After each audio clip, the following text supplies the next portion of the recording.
Harshita and finally हमने indefinite articles को खत्म कर लिया है। अब हम डेफिनेट आर्टिकल्स पे बात करने वाले हैं। अगर नहीं देखा है वीडियो तो ऊपर आई बटन में लिंक है, प्लीज देख लेना। Okay, so now let's get started without any delay. तो हम आज बात करने वाले हैं डेफिनेट आर्टिकल की। तो डेफिनेट आर्टिकल क्या होते हैं? If you have to ask me, तो डेफिनेट आर्टिकल्स वहां लगते हैं जहां पर आप किसी निश्चित चीज की बात कर रहे हो। क्या मतलब है मेरा निश्चित वस्तु से? अब जैसे मान लीजिए ये कोई बुक है एक प्रैक्टिकल फाइल, बट मान लीजिए कोई बुक है। अब मान लीजिए मेरे किसी दोस्त ने मुझसे ये बुक ले ली। अब मैंने उसे बुक दे दी, मुझे नहीं लौटाई उसने। कुछ दिनों बाद मैं उसके पास गई और मैंने कहा please give me the book I give you yesterday. क्या बोला मैंने उससे बोला please give me the book I gave you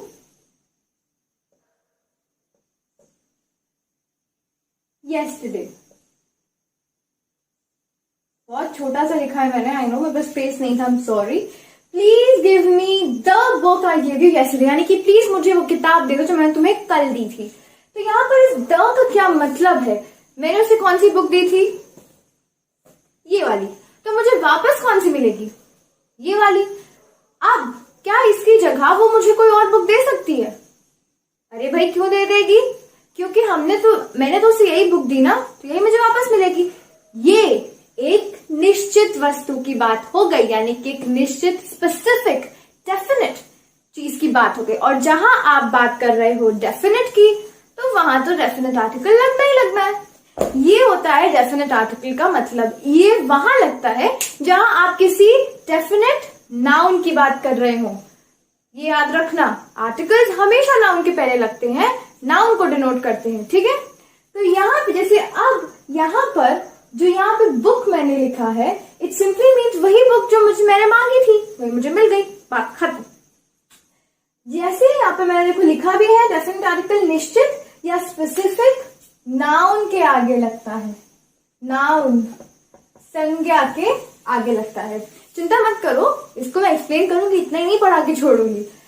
अब उसके आगे क्या ध्यान रखना है?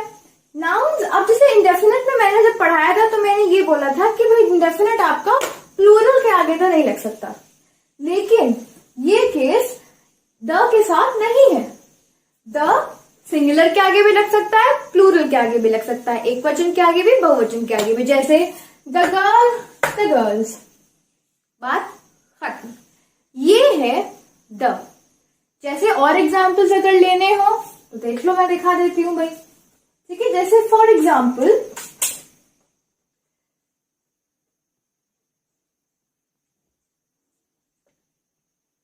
The boy, the earth. The boy है, इसका मतलब है कि हम किसी स्पेसिफिक इंसान यानी किसी स्पेसिफिक लड़के की बात कर रहे हैं। जैसे मेरा वो दोस्त, मेरा भाई, इस तरीके से अगर आप किसी को डिनोट कर रहे हो, किसी को पर्टिकुलरली, सिर्फ वही, तो आप द लगाते हो। ये द का मतलब होता है निश्चित, खत्म हो गई बात। अर्थ सबको पता है, अभी तक तो एक ही है, दूसरी किसी को मिली नहीं है। So earth is specific, is one, सिर्फ एक है।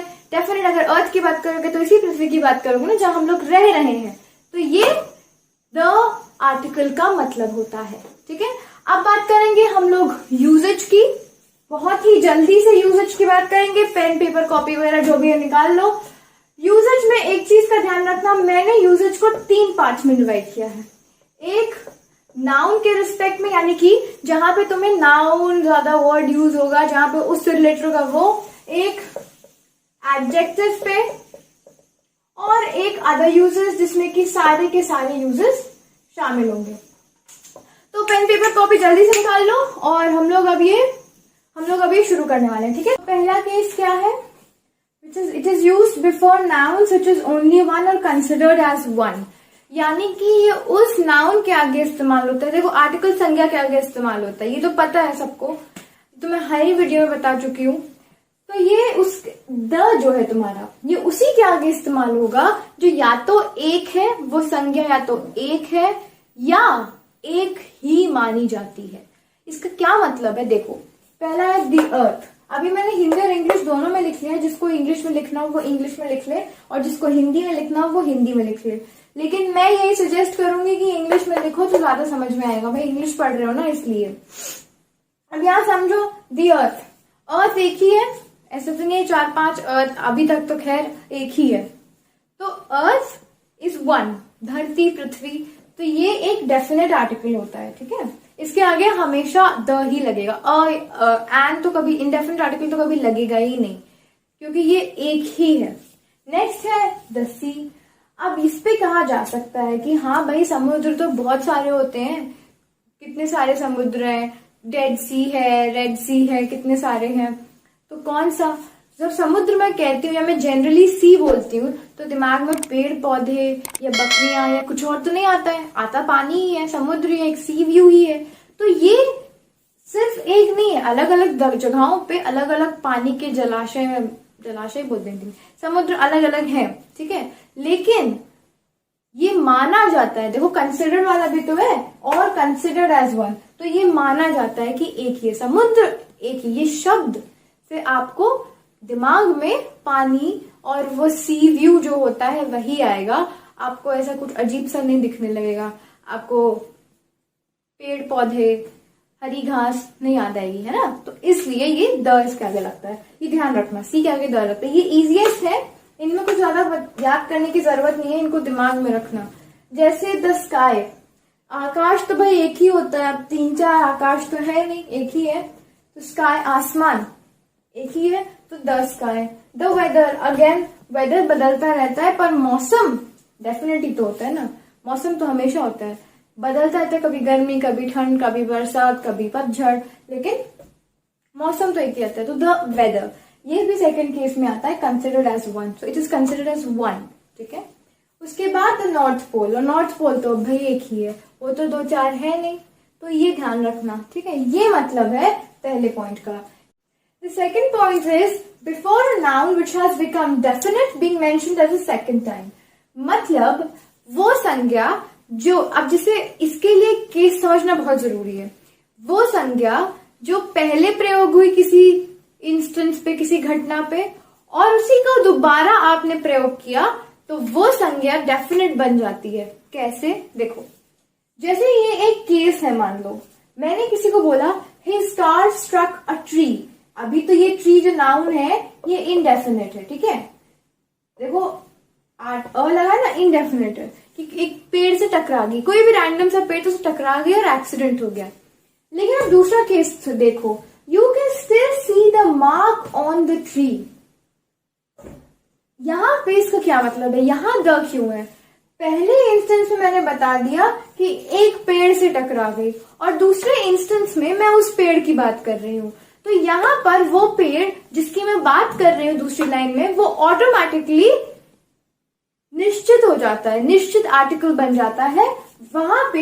ये अब ये डेफिनेट हो गया, ये एक डेफिनेट नाउन में आ गया, डेफिनेट केस हो गया ये वाला, तो यहाँ पे द लग जाएगा। ये समझने की बात थी। द मार्क पे हाँ सवाल आ सकता है, तो मार्क डेफिनेट ही है भाई, जिस पेड़ पे लड़ा होगा उसी पे मार्क आ गया, इससे नहीं हर पेड़ पे मार्क आ गए होंगे, तो मार्क डेफिनेट ही है, इसलिए वो उसके आगे द लगा हुआ है, ठीक है।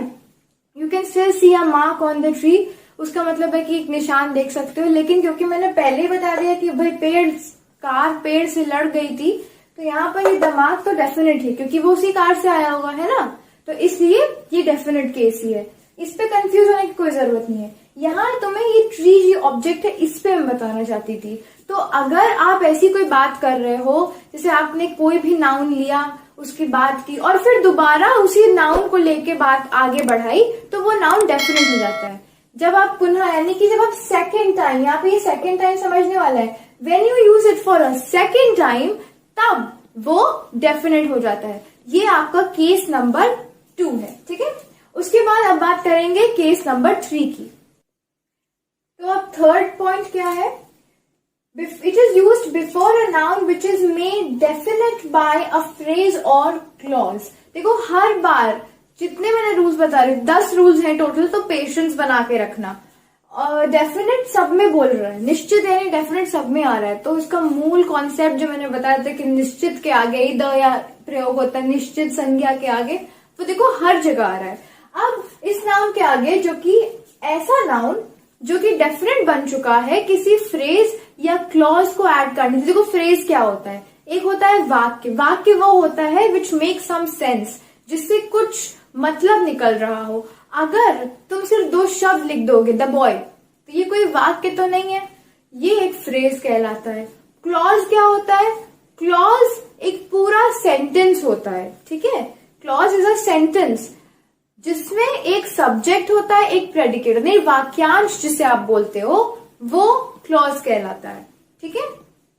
इसको हिंदी में चाहो तो इनकी जगह वाक्यांश, खंड, ये सब आप लिख सकते हो। फ्रेज या क्लॉज की जगह वाक्यांश, खंड, अनुच्छेद, ये सब लिख सकते हो, ठीक है। चलो अब जैसे एग्जाम्पल समझो, the boy that I met. अब यहां पर अगर ये दैट आई मेट नहीं होता, मान लो ये नहीं लगा होता, तो ये जो द है ना, इसकी जगह अ भी लग जाता, इसकी जगह कुछ भी नहीं लगता, हो सकता था बॉय हो सकता था, अ बॉय हो सकता था, द बॉय हो सकता था, लेकिन यहां पर द बॉय ही लगेगा। क्यों? क्योंकि यहां पर आगे दैट आई मेट लिख दिया गया, यानी कि वो लड़का जिससे मैं मिली थी। तो हर लड़के से तो नहीं मिले होगे, कोई एक ही लड़का होगा जिससे मिले होगे, तो इसलिए एक वक्त पे एक लड़का, किसी एक ही शख्स से तो मिले होगे ना, एक वक्त पे 50 लोगों से तो नहीं मिल सकते आप अलग अलग जगहों पे। तो यहाँ पर ये निश्चित हो चुका है, ठीक है। याद करो जब मैं अभी कॉन्सेप्ट बता रही थी तो मैंने कहा था वो I please give me the book I give you yesterday, तो मैंने वहां बताया था कि वहां अ नहीं लग सकता है। तो वहां भी इसलिए नहीं लग सकता था क्योंकि वहां पर एक क्लॉज ऐड कर दिया था मैंने, वो किताब जो मैंने तुम्हें कल दी थी, है ना, वहां पे भी था गिव यू येस्टरडे, इसीलिए द बुक लगा था वहां पे भी, ठीक है। तो यहाँ पे भी the boy that I met, ये नहीं होता, मान लो इसे मैं छुपा दूं तब तो हाँ द भी लग जाएगा, अ भी लग जाएगा, कुछ भी नहीं लगेगा, सब सही है।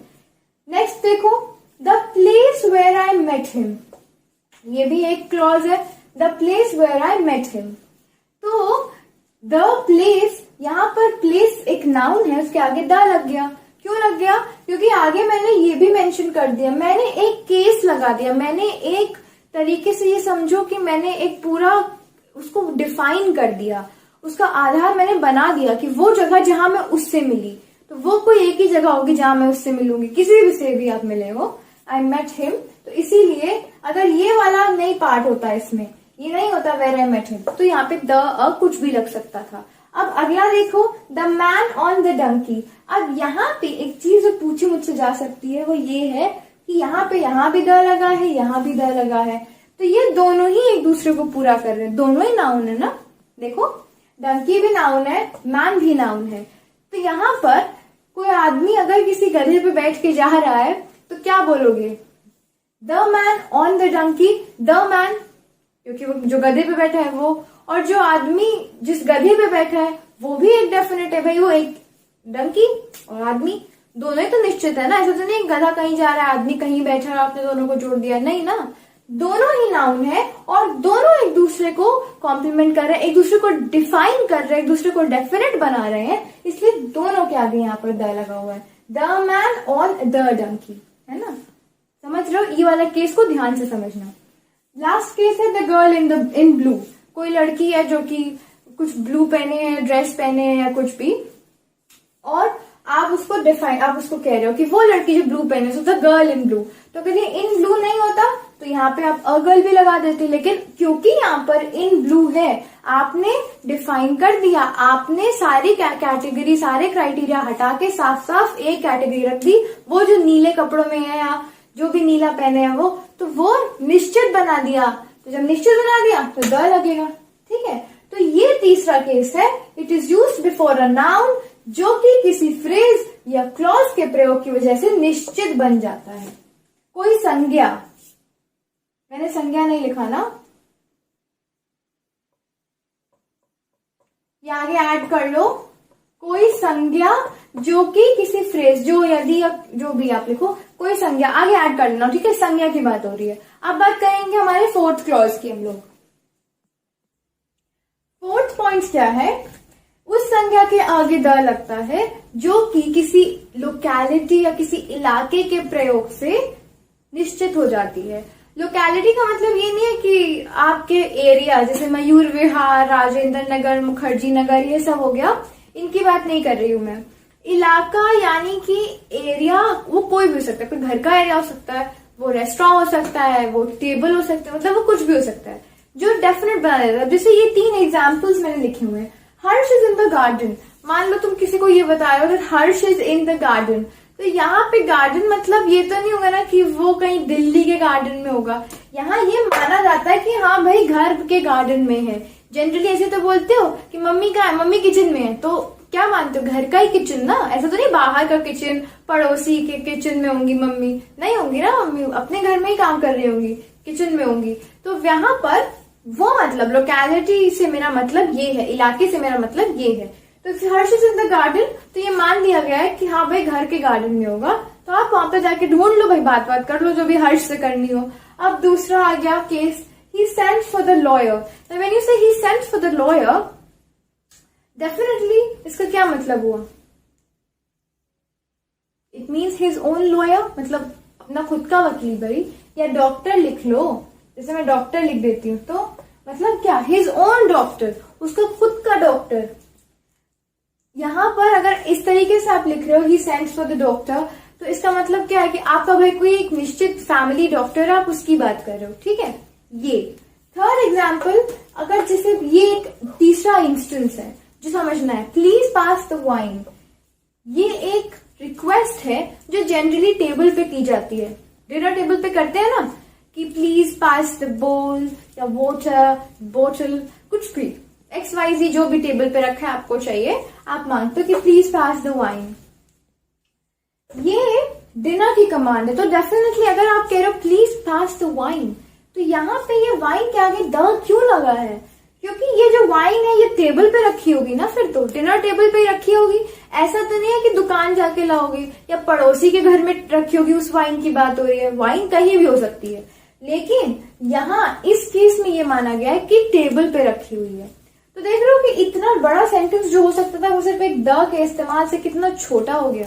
अब यहाँ पर निश्चित वाइन है भाई, खाना खा रहे हो, कमांड दे रहे हो या रिक्वेस्ट कर रहे हो, सॉरी ये खाने के टेबल पे, ये खाने के टेबल पे जनरली रिक्वेस्ट होती है, तो जाहिर सी बात है भाई टेबल पे रखी ही वाइन मांग रहे होगे।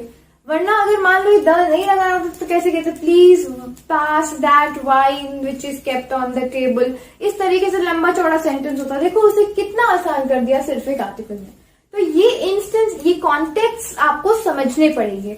जरूरी नहीं है, मैंने बता दिया कि निश्चित की जगह इस्तेमाल होगा, लेकिन निश्चित तो बहुत चीजें होती हैं और बहुत चीजें बनाई भी जा सकती हैं। कैसे बन सकती हैं, कैसे हो सकती हैं, वो ये रूल्स बताते हैं, ठीक है।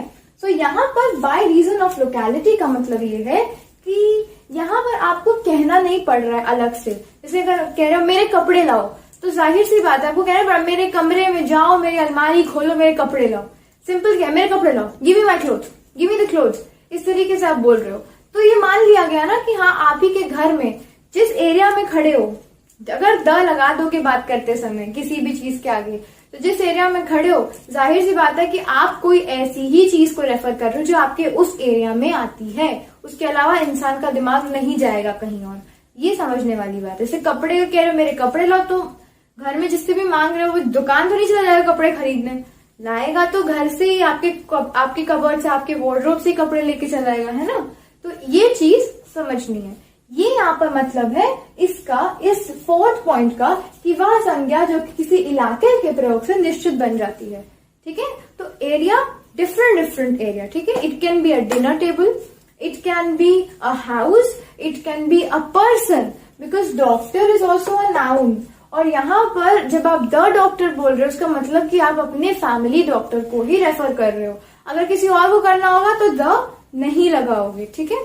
चलो नेक्स्ट पॉइंट क्या है, before singular nouns use to represent a class of objects. Hindi में इसको मैंने लिख दिया है, इसको कैसे समझोगे, उन नाउन्स के पहले जो कि एक पूरे वर्ग का प्रतिनिधित्व करते हैं। मतलब क्या, जैसे ये एग्जाम्पल है द कुकू इज लेजी, तो द कुकू इज लेजी क्या मतलब है, क्या हम किसी एक कुकू की बात कर रहे हैं, कोई हमें चिड़िया मिली हमने उसे कह दिया, नहीं, हम ये बात नहीं कर रहे हैं। हम क्या बात कर रहे हैं, हम ये कह रहे हैं कि ये जो चिड़िया यानी ये जो पक्षी होता है ना, ये कुकू नाम का, ये एक आलसी पक्षी है। यहाँ पर आप एक पक्षी, आप एक चीज या आप एक संज्ञा की बात नहीं कर रहे हैं, यहाँ पूरे वर्ग की बात हो रही है। द सिर्फ डेफिनेट के आगे इस्तेमाल होता है, सही है, पर जरूरी नहीं है कि वो सिर्फ एक ही के आगे इस्तेमाल हो। कोई अगर एक ही चीज की बात करो तभी हो। यहाँ पर एक पूरा वर्ग के कुकू का एक पूरा कैटेगरी नहीं हो सकता है।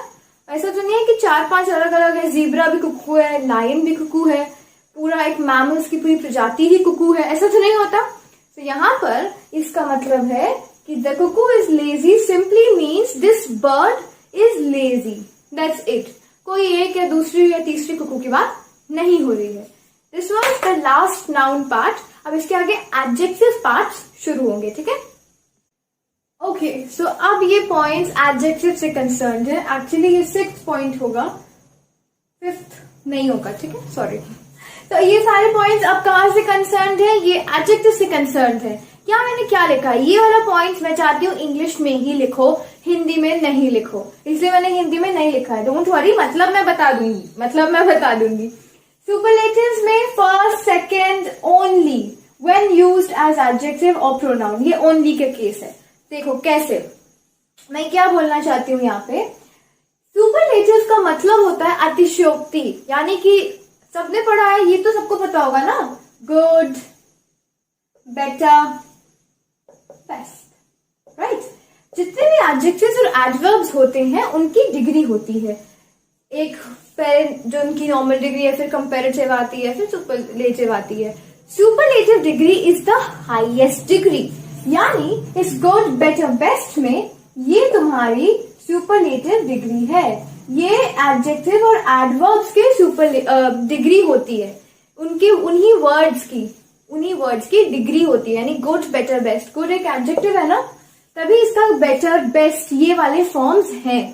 तो ये चीज दिमाग में रखो, ये चीज नाउन वगैरह का कुछ नहीं होता ऐसा सुपरलेटिव डिग्री वगैरह, ठीक है। तो ये हाईएस्ट सुपरलेटिव डिग्री बेस्ट, वैसे ही hot, hotter, hottest superlative degree सबसे बड़ी डिग्री, ध्यान रखना है। अब आगे देखो, इसमें मैं क्या कहना चाहती हूँ, अगर तुम्हें कहीं भी ये सुपरलेटिव डिग्री मिल जाती है लिखी हुई, तो क्या करोगे, टिक मारोगे ना, इधर देखना है ना उधर। बोलने में भी सोचना नहीं है, बोल देना है, द लगा दो, कोई प्रॉब्लम नहीं है, कुछ नहीं होगा, कोई भी आईब्राउ रेज नहीं होगी, यानी कि कोई भी ऐसा आंख ऊंची करके तुम्हें नहीं देखेगा, ठीक है। दूसरा, फर्स्ट या सेकंड, अच्छा, first, second, third, fourth, fifth, sixth, etcetera etcetera etcetera etcetera, जहां पर भी ये वाला पॉइंट्स आते हैं, जहां पर भी इस तरीके से लिखा होगा, सिर्फ फर्स्ट और सेकंड के लिए नहीं है, इस तरीके से सारे नंबर्स के लिए है, जो जिन्हें अगर आप इस तरीके से, यानी कि उन्हें आप रोमन में कहना, जैसे रोमन लिखा नहीं है बट ऐसे बोलते हैं, तो first, second, third, fourth, fifth, sixth, seventh लिखा है अगर ऐसे किसी सेंटेंस में, तो द लगेगा। और तीसरा क्या है, ओनली देखो एक एडजेक्टिव होता है, ठीक है, ये चीज को तुम्हें ध्यान रखना है।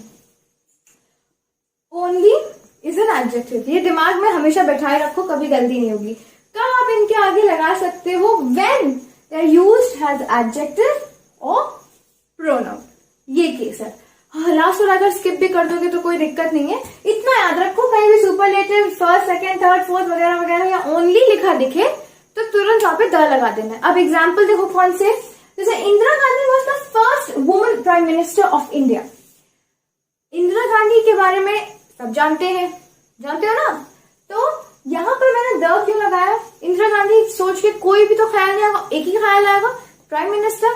तो यहाँ पर मैंने फर्स्ट लिखा है, ज्यादा कॉन्टेक्स्ट बताने की जरूरत नहीं है, ऊपर मैंने कह ही दिया फर्स्ट लिखा है, तो द लगेगा, तो कुछ सोचना नहीं है, सीधा द लगेगा, बात खत्म। फर्स्ट लगाए, उसके आगे तुरंत द लगा दो, कुछ सोचना नहीं है। Next is only, that is the only dress I want to buy. Suppose you go somewhere और आपने कोई ड्रेस देखा, आपने कहा नहीं नहीं नहीं मुझे यही चाहिए, सो only here, only is an adjective, this is what you have to remember, always only is an adjective, तो कभी भी ओनली के आगे द लगेगा। सो हियर अगेन पॉइंट है, पूरा मैंने लिख रखा है ऊपर, ओनली लगाओ तो क्या करोगे, तो द लगा दोगे। तो भाई यहां पे क्या सोचना है, द लगा दो। Next is mount Everest is the highest. ये क्या है, हाईएस्ट क्या हो, किसका है, क्या होता है, हाई, हाया, तो उसका तीसरा फॉर्म होता है हाईएस्ट। ये तीसरा फॉर्म होता है, क्या है ये, सुपरलेटिव है, सुपरलेटिव है यानी अतिशयोक्ति, यानी हाईएस्ट डिग्री है। तो यहां क्या लगेगा, द लगेगा। कुछ समझने की जरूरत नहीं है इसमें, ये पॉइंट्स याद रखने हैं, यहां पे तुम्हें ये चीजें ध्यान में रखनी है। Okay, this is what you have to remember. ये मतलब है, ये पॉइंट्स है, this is a simple point, ये ध्यान में रखना। ओके, और फॉर जनरल नॉलेज चलो एक्स्ट्रा बता देती हूं, हाईएस्ट एक एडवर्ब भी होता है और एक एडजेक्टिव भी होता है। तो अब वो एडवर्ब है या नहीं है वो जाने दो, एडजेक्टिव है ना, बस ठीक है, द लगा देना, सैटिस्फाई पॉइंट होना चाहिए। ठीक है, तो ये ध्यान रखना, कंफ्यूज मत होना इस बात से, कंफ्यूज बिल्कुल मत होना कि अरे मैंने तो एडवर्ब भी बता दिया, अब क्या फर्क पड़ता है, वो एडवर्ब नहीं भी है, एडजेक्टिव है कि नहीं, बस बात खत्म। तो ध्यान रखना है, ये मतलब है सुपरलेटिव से, ये मतलब है फर्स्ट सेकंड लिखने से, और ये मतलब है ओनली लगे होने से। Now let's move on to the seventh point. Seventh point क्या है, before adjectives which represent a class of persons. Now अभी इससे पहले शायद एक पॉइंट मैंने बताया जिसमें मैंने नाउन्स को बोला और साफ साफ लिखा कि अगर वो किसी भाई रिप्रेजेंट कर रहे हो क्लास ऑफ ऑब्जेक्ट्स को, यानी कि पूरे एक वर्ग को, वस्तुओं के, तो उसके आगे लगा दीजिए।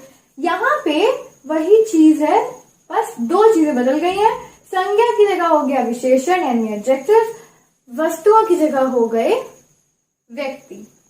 ठीक है, यही दो चीजें बदली हैं सिर्फ, पर्सन्स और एडजेक्टिव्स। ये हिंदी में लिखा हुआ है व्यक्तियों के वर्ग का प्रतिनिधित्व करने के लिए प्रयुक्त विशेषण से पहले।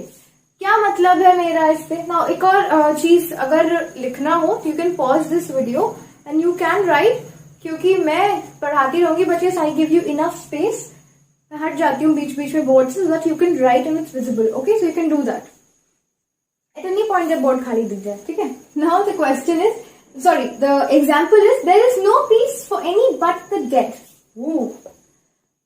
हाँ, कितनी बड़ी लाइन है ये। क्या मतलब है यहाँ पे इस द से, क्या मतलब है यहाँ पे इस बात का कि भाई किसी मरे हुए व्यक्ति के अलावा किसी के पास शांति ही नहीं है दुनिया में, इतनी भागदौड़ भरी जिंदगी है सबकी, पर यहाँ ये जो डेड के आगे द लगा है ना, इसका मतलब ये नहीं है कि आप एक कोई मरे हुए व्यक्ति की बात कर रहे हैं, ये बात एक पूरी एक यूनिवर्सल बात है, यानी कि आपने एक, वो कहते हैं ना, मिसाल दे दी, तो ये मिसाल की तरीके से दिया हुआ है। तो जहां पर इस तरीके से आपको इस्तेमाल करना होता है वहां पे आप द लगाते हैं। जैसे ये क्या है, ये एक एडजेक्टिव है, तो यहाँ पे इसके आगे द लगा हुआ है, इट सिंपली मीन्स कि ये एक, it is representing every dead person और every person that is dead now. ठीक है, नेक्स्ट एग्जाम्पल देखो, the old and the young should be able to live together. What does this mean now? क्या मतलब है इसका? इसका मतलब ये है कि सारे बूढ़े और जवान लोगों को साथ रहना चाहिए, वो इस काबिल हो कि वो साथ रहना चाहिए, ये मतलब है।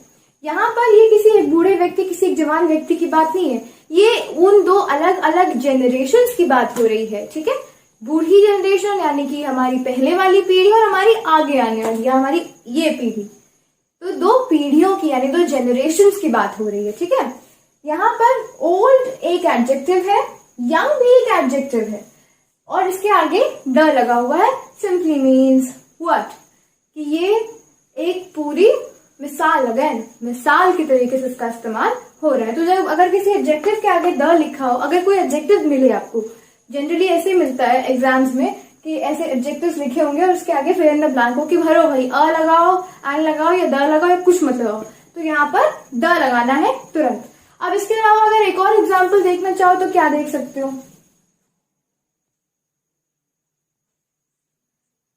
Next example is the rich. The rich should help the poor. यहाँ पे इस बात से क्या मतलब है, the rich should help the poor? यहाँ पे रिच एक विशेषण है, एडजेक्टिव है, पुअर एक विशेषण है यानी कि एडजेक्टिव है। यहाँ पे इस सेंटेंस का क्या मतलब है कि जितने भी अमीर लोग हैं उन्हें गरीबों की मदद करनी चाहिए, किसी एक अमीर गरीब की बात तो नहीं हो रही है। तो यहाँ पर ये एक मिसाल के तरीके से, ये एक एडवाइस के तरीके से कहा जा रहा है कि हाँ भाई आपके पास पैसा है तो मदद कर दो, क्या ज्यादा है मदद करने में, मदद करनी चाहिए। अगर आप कर सकते हैं, अगर आप अमीर हैं तो गरीबों की भाई मदद करिए, उनके उत्थान में मदद करिए, ये मतलब है। तो ये इस पूरे पॉइंट से कहना था, आशय था। If there is an adjective written, you can use definite article that is the before the adjective. ये चीज आपको ध्यान रखनी है, ठीक है। Now let us move to the next point and yes, हम लोग बस अंत पे हैं यूसेज के, तो थोड़ा सा धीरज रखो भाई, ठीक है। Now come to the next point. ये वाला पॉइंट बहुत इंपॉर्टेंट है। ये वाला पॉइंट सबसे ज्यादा शायद बोलने में हर जगह पे यूज होता है। बाकी तो चलो नाउन्स और वो सब कॉम्प्लिकेटेड है, समझने में टाइम लगता है, इसमें कोई टाइम नहीं लगना चाहिए, काफी इजी पॉइंट है। Before names of rivers, islands, chain of mountains, plural names of the countries. द्वीपों, समुद्रों, नदियों, बहुवचन नाम वाले देश इत्यादि के नाम से पहले द लगता है, दिमाग में बैठा लो अपने। Example, the USSR, the Athens, the Netherlands, हाँ, एक टिप जो मैं देना चाहूंगी वो ये है, ये कोई रूल नहीं है, पर अगर एक वाउ साउंड आ रहा है तो जनरली हम दी बोलते हैं, और अगर एक प्लूरल साउंड आ रहा है तो हम द बोलते हैं। इस चीज का ध्यान रखना है, okay. That's not a rule by the way, remember that. The USA, the Congo. अब मुझसे ये सवाल आ सकता है, आप तो कह रहे हैं कि भाई प्लूरल नाम हो, मतलब USSR एक प्लूरल नाम है, ये ध्यान रखना। यानी एक देखो ना, सुनने में नहीं लगता कि बहुवचन सा नाम लग रहा है तुम्हें, ये एक प्लूरल नाम है इसलिए इसके आगे द लगता है। सिंस प्लूरल ही नाम है, एस लगा है भैया, आगे प्लूरल हो गया। नेदरलैंड्स अगेन प्लूरल है। अगर ये नेदरलैंड होता तब आप द नहीं लगाते, बट नेदरलैंड्स लिखा हुआ है तो द लगेगा। The USA, united states of America, plural नाम है ना, united states of America, so it's plural name. Then comes the Congo and the Sudan. And now question भी आएगा कि अरे अरे अरे, आप तो कह रही थी कि प्लूरल नाम होना चाहिए तो सिंगुलर है। हाँ, पर एक्सेप्शन नहीं होता क्या? ये एक्सेप्शन है, ये कहीं भी नोट करके लिख लो। अगर कॉन्गो और सुडान ये दिखेगा तो आपको इसके आगे द लगाना है, इन दोनों कंट्रीज के नाम के आगे द लगाना है, ये दिमाग में बैठा लो, ये भूलना नहीं है। आगे देखो, मैंने नदियां बोली थी, आइलैंड्स बोले थे, द अटलांटिक ओशन, समुद्र, the Atlantic ocean, the Atlantic ocean, the Thames जो कि नदी है, the Thames, the ओकनीज,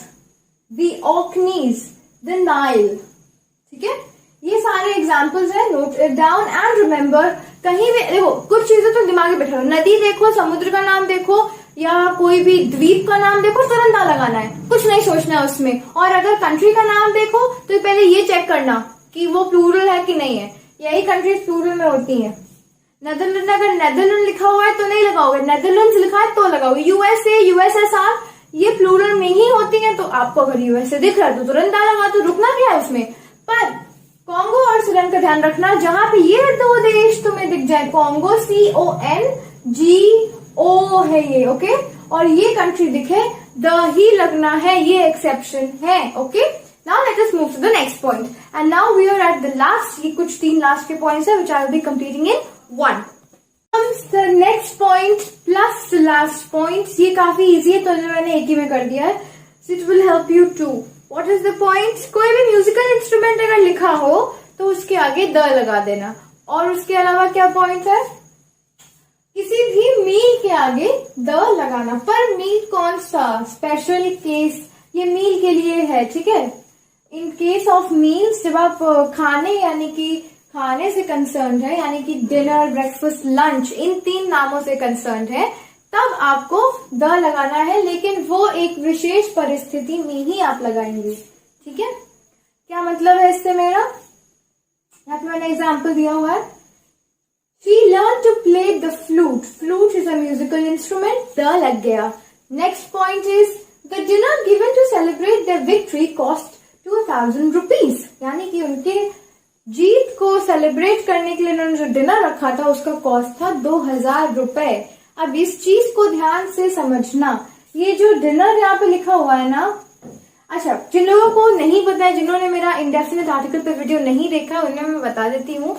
dinner, breakfast, lunch, इन 3 नामों के आगे कभी भी कोई आर्टिकल नहीं लगता है जनरली.